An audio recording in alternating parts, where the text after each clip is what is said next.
ஸ்ரீமதே ராமானுஜாய நமஹ. ஸ்ரீமத் வரவரமுனையே நமஹ. ஆழ்வார் எம்பெருமானார் ஜீயர் திருவடிகளே சரணம். திருப்பாவையாகிற திவ்ய கிரந்தத்திலே நாம் இப்போது அனுபவிக்க இருக்கிற பாசுரம் கறவைகள் பின் சென்னு என்கிற பாசுரத்தினுடைய முக்கியமான தாத்பரியாம்சம். கீழ் 2 பாசுரங்களால் இவர்கள் பல விஷயங்களை கேட்டார்கள்.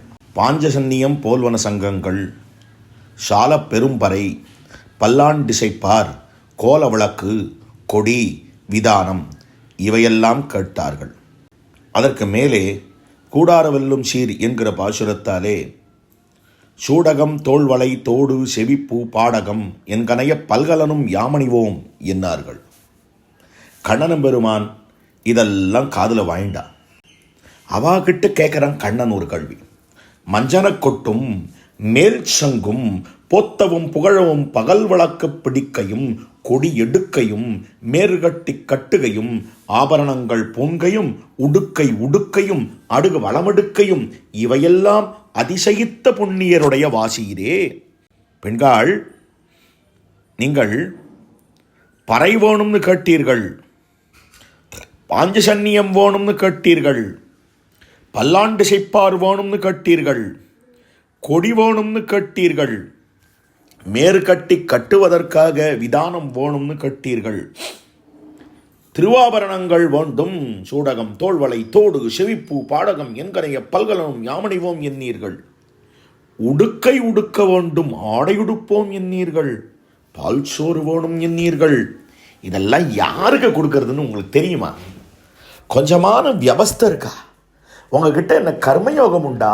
ஞான யோகம் உண்டா? நீங்கள் என்ன வசிஷ்டரை போலவா, வாமதேவரை போலவா? ஏதானும் புண்ணியம் உங்ககிட்ட சிறிதளவானும் உண்டா?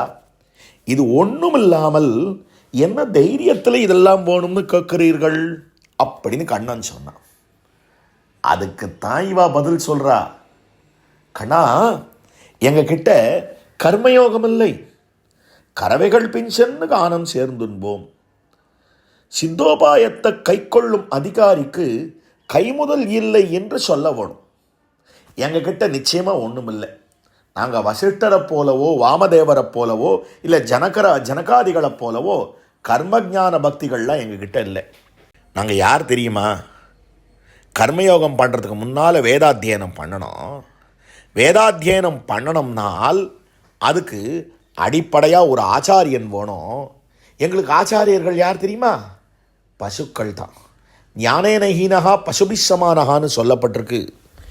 ஞானம் இல்லாதவனை பசுவுக்கு சமாம்னு சொல்லப்பட்டிருக்கு. அப்படி இருக்கிற பசுக்கு பின்னால தான் நாங்கள் ஓடி போயின்னு இருந்தோம். சரி, உங்களை குலத்தொழிலையாவது ஒழுங்காக செஞ்சீங்களா அப்படின்னு கண்ணன் கேட்குறான். குலத்தொழில் என்ன தெரியுமா?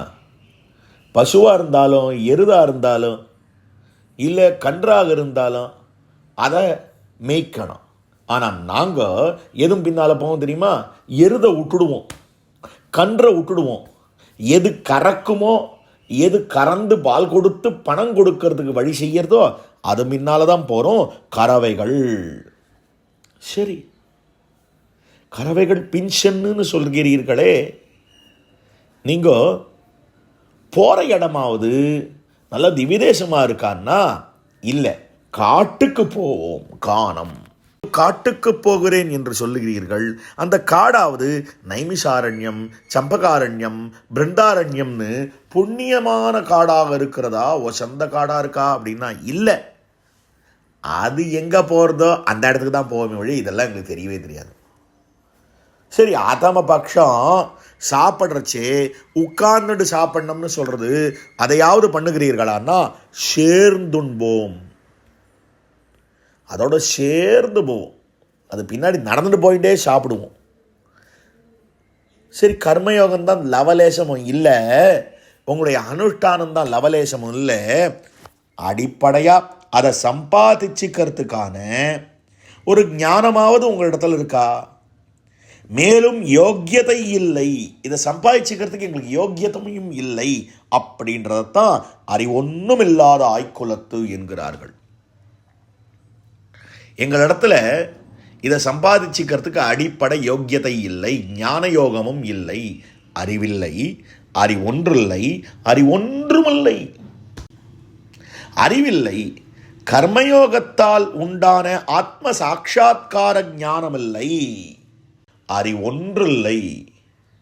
பக்தி ரூபாபன்ன ஞானம், மேலான ஞானமில்லை, அறிவொன்றில்லை, அறிவொன்றுமில்லை.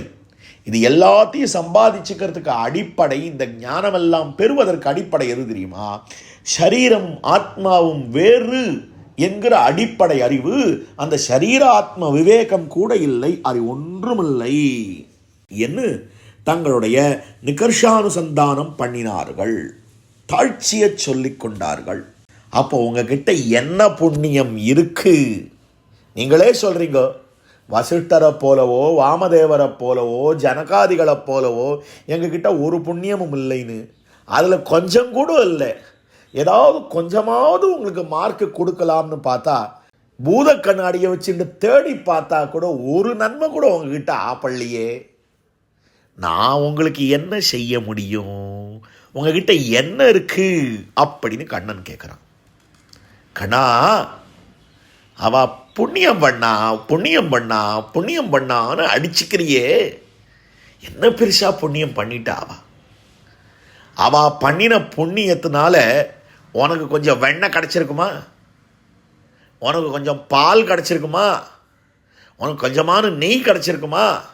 ஆனால் நாங்கள் பண்ணின புண்ணியம் இருக்கு பாரு, எங்களாலே பாலும் தயிரும் நெய்யும் வெண்ணையுமாக கொடுத்து கொடுத்து வளர்த்து கொழுத்து போன புண்ணியம் எங்களுடைய புண்ணியம்.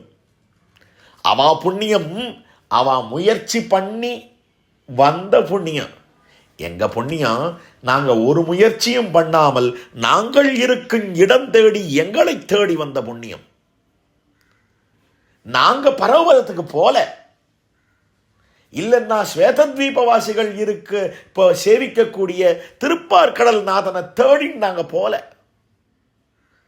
வசிஷ்டர் வாமதேவரும் தேடிட்டு போற ராமனை தேடின்னு நாங்க போல, நாங்க இருக்கிற இடத்துக்கு தேடிண்டு மதுர மாநகரத்தையும் விட்டு ஒரே ராத்திரியில நீ இங்க வந்த. அப்ப நீ அல்லவோ எங்கள் பெரும் புண்ணியம். புண்ணியங்களுக்கெல்லாம் புண்ணியன் என்று சொல்லப்படக்கூடிய உந்தன்னை பிறவு பெருந்தனை புண்ணியம் யாமுடையோம். எங்கள் புண்ணியம் ரொம்ப வசந்த புண்ணியம். எங்க புண்ணியத்தையும் அவா புண்ணியத்தையும் ஒப்பிடாதே, நீயே எங்கள் மூல சுகுர்த்தம் என்று உந்தன்னை பிறவி பெருந்தனை புண்ணியம் யாமுடையோம் என்கிறார்கள். சரி, நான் உங்க கிட்ட வந்து பிறந்துட்டேன்ற ஒரே காரணத்துக்காக, இங்க நீங்க இருக்கிற இடத்தை தேடின்னு நான் வந்தேன்ற காரணத்துக்காக உங்களுக்கு நான் உபாயமாக அமைய வேண்டும் என்ற தள்ளெழுத்து என்ன எனக்கு? அப்படின்னா உந்தன்னோடுறவேல் நமக்கு இங்கொழிக்க ஒழியாது என்கிற சம்பந்த ஞானத்தை சொல்லுகிறார்கள். உனக்கும் எனக்குமான உறவு நீ ஒழிக்கணும்னு நினைச்சாலும் அந்த உறவை ஒழிக்க முடியாது. நான் ஒழிக்கணும்னு நினைச்சாலும் அந்த உறவை ஒழிக்க முடியாது. அப்ரதக் சித்த சம்பந்தம், ரெண்டு பேராலையும் ஒழிச்சிக்க முடியாத ஒரு உறவு இது. ஆத்மபந்தம், எட்டிழையாய் மூன்று சரடாய் இருக்கும் ஒரு பிரம்மசூத்திர பந்தம். இந்த பந்தத்தை நீ ஒழிக்கணும்னு நினைச்சாலும் ஒழிக்க முடியாது, நான் ஒழிக்கணும்னு நினைச்சாலும் ஒழிக்க முடியாது. இது 9 விதமாக அமைஞ்சிருக்கு திருமந்திரத்தில். ஏன் நாராயண சப்தத்தினுடைய அர்த்தத்தை பழங்கிணற தூருவார வேணுமோ? நாராயணனே நமக்கே பறை தருவான்னு அந்த நாராயண சப்தார்த்தத்தை இப்போ தூருவாரணும்னு நினைக்கிறியா? உனக்கும் எனக்குமான உறவு பிதா புத்திர சம்பந்தம். அகாரத்தில் காரணத்துவம் சொல்லப்பட்டிருக்கே, அந்த காரணத்துவத்தினாலே எங்களுக்கு நீ தந்தை போன்றவன், எங்களுக்கு காரணனாக இருக்கிறாய், நாங்கள் காரியமாக இருக்கிறோம். நீ ரட்சகனாக இருக்கிறாய், நாங்கள் உன்னாலே ரட்சிக்கப்படுபவர்களாக இருக்கிறோம். அதுவும் அகாரத்தில் இருக்கு. லுப்த சதுர்த்தி, ஒழிஞ்சுட்டு இருக்கிற சதுர்த்தியிலே சேஷி சம்பந்தம் காட்டப்படுகிறது. நாங்கள் அடிமையாக இருக்கிறோம், நீ ஆண்டவனாக இருக்கிறாய், அதைத்தான் அங்க காட்டப்பட்டிருக்கு. உகாரத்தினாலே பர்த்ருபாரிய சம்பந்தம் காட்டப்பட்டிருக்கே, நாங்கள் உனக்கு மட்டுமே ஆனவர்கள் என்கிற அனன்யாரத்துவம் காட்டப்பட்டிருக்கே. வேறு யாருக்கும் தகுதியானவர்கள் அல்ல நாங்கள். அந்த கற்பு நெறி உகாரத்தில் காட்டப்பட்டிருக்கு இல்லையா, அதுதான பர்த்ருபாரிய சம்பந்தம். ஞாத்ருஜ்ஞேய சம்பந்தம் மகாரத்தில் காட்டப்பட்டிருக்கே. நீ அறியப்படுபவன், நாங்கள் அறிபவர்களாக இருக்கிறோம், அந்த சம்பந்தம் இல்லையா நமக்கு. நீ சொத்த உரிய சுவாமி, நாங்க ஸ்வம் ஆகிற சொத்து, ஸ்வஸ்வாமி சம்பந்தம் நம சப்தத்தில் காட்டப்பட்டிருக்கு இல்லையா. நாராயண பதத்துல பகுவிரீஹி சமாசத்துல நீ ஆத்மாவாக ஷரீரியாக இருக்கிறாய், நாங்கள் உனக்கு சரீரமாக இருக்கிறோம் என்கிற சரீரி சம்பந்தம் காட்டப்பட்டிருக்கே. நாராயண பதத்துல தத்புருஷ சமாசத்துல எல்லாத்தையும் தனக்குள்ள வச்சுருக்கான் அப்படின்ற போது எல்லாவற்றையும் தரிக்க கூடியவன். தாரிய தாரக சம்பந்தம் தத்புருஷ சமாசத்துல காட்டப்படலையா. வியக்த சதுர்த்தி நாராயண ஆய அப்படின்னு அந்த ஆய சப்தத்தினால கடைசியில் இருக்கு பாருங்க. அந்த ஆய சப்தத்தினால நீ போக்தாவாக இருக்கிறாய், நாங்கள் போக்கியமாக இருக்கிறோம். நீ கைங்கரியம் கொள்ளும் அவனாக இருக்கிறாய், நாங்கள் கைங்கரியம் செய்யும் அவர்களாக இருக்கிறோம். இப்படி 9 விதமாக இருக்கிற சம்பந்தத்தை நீ அழிக்கணும்னு நினைச்சாலும் அழிக்க முடியாது, நாங்கள் அழிக்கணும்னு நினைச்சாலும் அழிக்க முடியாது. இது 4வது அர்த்தம். அப்ப சம்பந்த ஞானம் அதை காட்டி வளைக்கிறார்கள். சரி, இந்த சம்பந்தத்தை யாராலே இல்லைன்னு பண்ண முடியாது, வாஸ்தவம் தான். ஆனாலும் நீங்க இதுக்கு முன்னாடி பண்ணின பாபத்துக்கு என்ன பதில்? அவ்வளோ பாபத்தை பண்ணி வச்சிருக்கீங்களே, அந்த பாபத்துக்கெல்லாம் என்ன பதில்? அதுக்கு ஒரு தண்டனை கொடுக்க வேண்டாமா? அதுக்கு ஏதாவது அனுபவிக்க வேண்டாமா நீங்க? அப்படின்னால் உந்தன்னை சிறுபெயர் அழைத்தனவும் சீரியருளாதே. இதுக்கு முன்னாடி பண்ணின பாபங்களுக்கெல்லாம் எங்களுக்கு கோபப்பட்டு தண்டனையை கொடுத்துடாதே, கோபப்படாதே. நீ சீராமல் அருள வேண்டும். உன்னுடைய சீற்றமும் கூட எங்களுக்கு அருள்தான், அதுல சந்தேகமே இல்லை. பகவன் நிகிரகமும் அனுகிரகத்துக்கு இலக்கு. ஆனா நீ எங்களை நிகிரகித்து விடாதே. இது ஒரு அர்த்தம். பூர்வாபராதங்களுக்கு க்ஷாமணம், இதுக்கு முன்னாடி பண்ணின தவறுகளுக்கு மன்னிப்பு வேண்டுதல். அதுக்கு மேலே இன்னொரு அர்த்தம். இந்த இடத்துல சிறு பெயர் அழைத்தனவும் அப்படின்னா உன்னை விஷதுக்குன்னு அர்த்தம் இல்லை. மற்ற திருநாமங்கள் எல்லாம் சிறு பெயர்கள், அது கண்ணனுக்கு பிடிக்கலையா. ஏன்னா மற்ற திருநாமங்களை விட்டுட்டு இங்க பசுமைக்க வேணும் என்பதற்காக, பசுவின் பின்னாடி போக வேணும்ன்றதுக்காக, கண்ணுமைத்து நிதுகக்க வேண்டும்ன்றதுக்காக வன்றோ அந்த எம்பெருமான் அந்த பராவதத்தையும் திருப்பார்கடெல்லாம் விட்டுட்டு இங்க திருவாய்ப்பாடிக்கு வந்திருக்கிறான். அப்படின்னா கோவிந்த நாமம் தான் அவனுக்கு ரொம்ப பிடிச்ச திருநாமம். திவத்திலும் பசுநிறை மெய்ப்புவத்தின்னு காட்டப்பட்டிருக்கு. அதனால அந்த கோவிந்த நாமத்தை விட்டுட்டு மற்ற திருநாமங்கள்லாம் சொன்னோமே, அதெல்லாம் சிறுபேர். அந்த சிறுபேர்களை அழைத்தனவும் நீ கோபப்படாதே, அழைத்தாலும் கோபப்படாதே. உன்னை என்னென்ன சொன்னோம் தெரியுமா?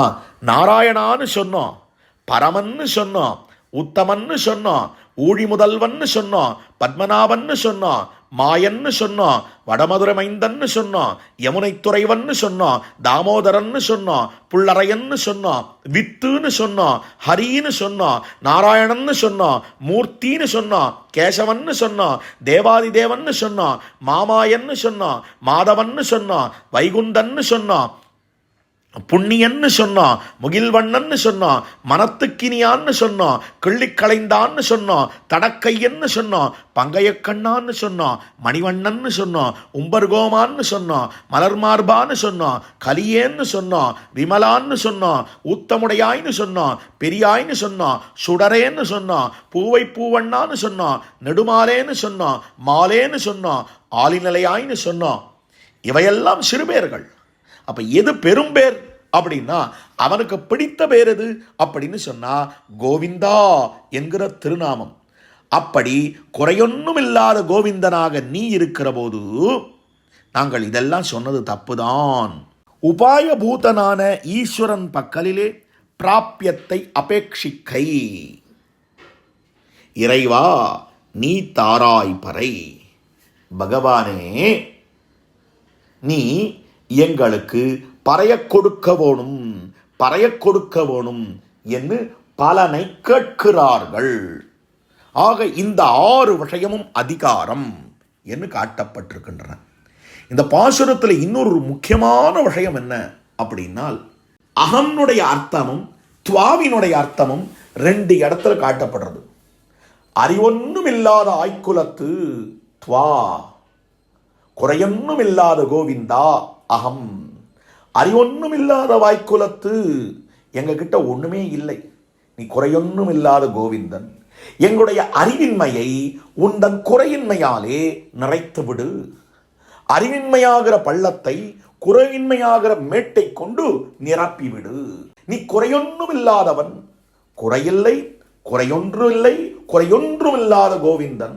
எங்களுக்கான உபாயமாகிற கோவிந்தனாகிற உபாயம் சாபேட்சமும் அன்னு, சாவதியும் அன்னு, பிரபல விரோதி பாபக்ஷயமும் அன்னு. ஒன்றையும் எதிர்பாராத ஒரு உபாயம் பகவானாகிற உபாயம் சாவதி, கொள்ள கொள்ள குறைவு அற்ற உபாயம். மற்ற உபாயங்கள் எல்லாம் அதை செய்ய செய்ய அது நடத்தல இருக்கிற கிரெடிட் பேலன்ஸ் குறைஞ்சுட்டே வரும். பாபக்ஷயம், மற்ற உபாயங்களை நம்ம பண்ற பாபங்களை தடுத்துடும் பலன் கொடுக்கறதுல இருந்து. ஆனா பகவான பலன் கொடுக்கறதுல இருந்து நம்ம பாதகங்கள் தடுக்காது. இவன் அவனை பெற நினைக்கும் போது பிரபத்தியும் உபாயமன்னு, அவன் இவனை பெற நினைக்கும் போது பாதகமும் விலக்கன்னு. குறையொன்னும் இல்லாத கோவிந்தன் அப்படின்னால் சர்வஜனாய், சர்வசக்தியாய், பிராப்தனாக இருக்கக்கூடிய அந்த எம்பெருமான். இவனுக்கு என்ன குறை? அஞ்ஞனாய், அசக்தனாய், அப்பிராப்தனாக இருக்கக்கூடியது இவனுடைய குறை. இதத்தான் அறிவொன்னும் இல்லாத வாய்க்குலம் அப்படின்னு காட்டினான். ஆக குறையொன்னும் இல்லாத கோவிந்தன் அகம். அடுத்தது அறிவொன்னும் இல்லாத ஆய்க்குலம் துவா. சர்வ பாபேபியா மோக்ஷயிஷ்யாமி, அதைத்தான் காட்டுகிறார்கள். பூர்வாபராதங்களுக்கு க்ஷாமணம் பண்ண வேணும். சர்வ பாபேபியா மோக்ஷயிஷ்யாமி அதனுடைய அர்த்தம். இந்த இடத்துல 6000 படியில அழகிய மணவாள பெருமாள் நாயனார் ஒரு அற்புதமான விஷயத்தை காட்டுகிறார். இந்த கோவிந்தா என்கிற வார்த்தையினாலே அவனுடைய உபாயத்துவம் காட்டப்படுகிறது. கையும் உழவுகோலும் பிடித்த சிறுவாய்க்கயிறும் சேனாதூடி தூசரிதமான திருக்குழலும் தேருக்கு கீழே நாட்டின திருவடிகளுமான சாரத்திய வேஷத்தை மாம் என்று காட்டுகிறான். இது பிள்ளலோகாச்சாரியருடைய வார்த்தை. அதை பார்த்துக்கிறார். அதே போல ஒரு வார்த்தை இந்த இடத்துல கோவிந்தான்ற இடத்துல காட்டுகிறார். கடையாவும் கழிக்கோலும் கற்றுத்தூளியாலே தூசரிதமான திருக்குழலும் மதித்து திரிகிற போது ஆரவாரிக்கிற கடல்கள் சதங்கைகளும் குளிர்முட்டின் கோடலமுமான உபாய வேஷத்தை கோவிந்தா என்கிறார்கள். அங்க உபாய வேஷத்தை மாம் என்று தொட்டு காட்டினான். இங்க உபாய வேஷத்தை இவா கோவிந்தான்னு சுட்டி காட்டுகிறார்கள். இப்பாசுரத்தினாலே சித்தோபாய வைபவம் காட்டப்படுகிறது, சித்தோபாய ஸ்வீகாரம் காட்டப்படுகிறது. இப்பாசுரம் துவயத்தினுடைய பூர்வ கண்டார்த்தம் என்று நம் பெரியவர்கள் அறுதியிட்டிருக்கிறார்கள். அடுத்த பாசுரம் உத்தர கண்டார்த்தம், அதை பிறகு அனுபவிப்போம் என்று சொல்லி அமைகிறேன். ஸ்ரீமதே ரம்யஜாமாத்ரு முனீந்திராய மகாத்மனே ஸ்ரீரங்கவாசினே பூயாத்து நித்யஸ்ரீர் நித்யமங்கலம்.